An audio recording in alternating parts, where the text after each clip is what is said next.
Hi friends, welcome to our channel PALLIYUTHU.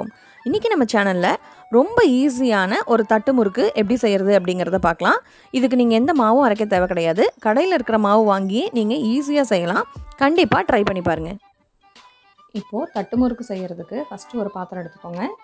இதில் கடையில் விற்கிற அரிசி மாவே நம்ம யூஸ் பண்ணிக்கலாம். நீங்கள் வீட்டில் செய்கிறதுனாலும் செஞ்சுக்கலாம், இல்லைன்னா கடையில் விற்கிறதே வாங்கி கூட நீங்கள் இன்ஸ்டண்ட்டாக செய்யணும்னா செஞ்சுக்கலாம். இப்போது இந்த 1 டம்ளர் அரிசி மாவு நான் இதில் சேர்த்துறேன்.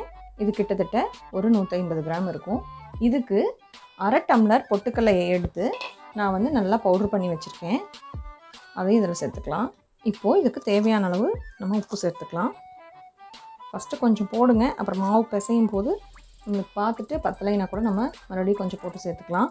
ஜாஸ்தி போயிடுச்சு அப்படின்னா உப்பு கரிச்சிதுன்னா சாப்பிட முடியாது. அதனால் அளவாக பார்த்து சேர்த்துக்கோங்க.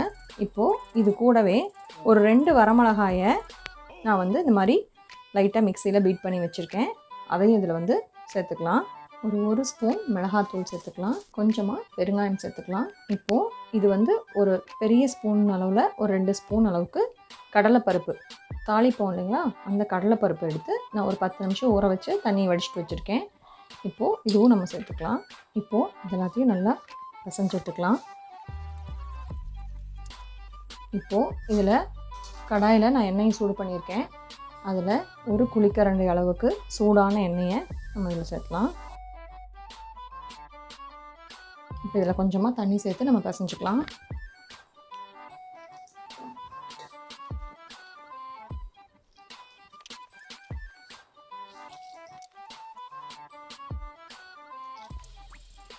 தண்ணி கொஞ்சம் பார்த்து விட்டுக்கோங்க. ரொம்ப தண்ணியாட்ட போயிடுச்சுன்னா நம்மளுக்கு இது பண்ண முடியாது. பாருங்கள், எல்லாம் சேர்ந்து நம்மளுக்கு உருண்டு வருது. இந்த மாதிரி நம்ம பிசைஞ்சுக்கணும். இப்போது இதில் கொஞ்சமாக டேஸ்ட் பார்த்துக்கோங்க, உப்பு காரம் சரியாக இருக்கான்னு சொல்லிட்டு. உப்பு காரம் எல்லாம் கரெக்டாக இருக்குது. இப்போ நம்ம இதை எப்படி தட்டி போடுறதுன்னு பார்க்கலாம்.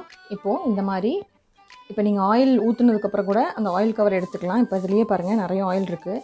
இது நீங்கள் ஒரு ஓரமாக கூட கொஞ்சமாக நவுத்தி வச்சு நீங்கள் தொட்டு தொட்டு தட்டுறதுக்கு சௌகரியமாக இருக்கும். அப்படி இல்லைன்னா வாழை இலை இருந்துச்சுன்னா கூட நீங்கள் வாழை இலை எடுத்துக்கலாம். இப்போது இதில் ஒரு சின்ன போர்ஷன் எடுத்து இப்படி உருட்டிக்கோங்க. உருட்டிட்டு லைட்டாக விரலில் தட்ட வேண்டியதான். இது ரொம்ப திக்காகவும் தட்டக்கூடாது, ரொம்ப மெலிசாகவும் தட்டக்கூடாதுங்க. ஒரு கரெக்டான பதத்தில் இருக்கணும். இந்த மாதிரி ஒரு 4-5 தட்டி வச்சுட்டு அதுக்கப்புறமா நம்ம எடுத்து எண்ணெயில் போடலாம். இப்போது இது எண்ணெய் காய வச்சுருக்கேன், அதில் இதை எடுத்து போட்டுக்கலாம். பாருங்கள், இப்படி எடுத்தால் ஈஸியாக வரும். பொறுமையாக போடுங்க.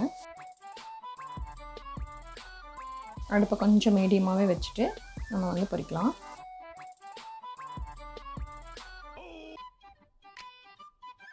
இந்த டிஷ் உங்களுக்கு பிடிச்சிருந்துச்சு அப்படின்னா லைக் பண்ணுங்கள், உங்கள் ஃப்ரெண்ட்ஸ்க்கு ஷேர் பண்ணுங்கள். இது வரைக்கும் நம்ம சேனலை சப்ஸ்கிரைப் பண்ணல அப்படின்னா மறக்காமல் சப்ஸ்கிரைப் பண்ணுங்கள். கூடவே இருக்கக்கூடிய பெல் ஐக்கானையும் ப்ரெஸ் பண்ணுங்கள். அப்போ தான் நம்ம போடக்கூடிய எல்லா வீடியோஸும் உங்களுக்கு நோட்டிஃபிகேஷனில் கிடைக்கும். சுவையாக சமைங்க, சந்தோஷமாக சாப்பிடுங்க. ஃபுட் மட்டும் வேஸ்ட் பண்ணாதீங்க. இதே மாதிரி இன்னொரு இன்ட்ரெஸ்டிங்கான வீடியோவில் நான் உங்களை சந்திக்கிறேன். அது வரைக்கும் பாய் ஃப்ரம் சசிகலா தினேஷ்.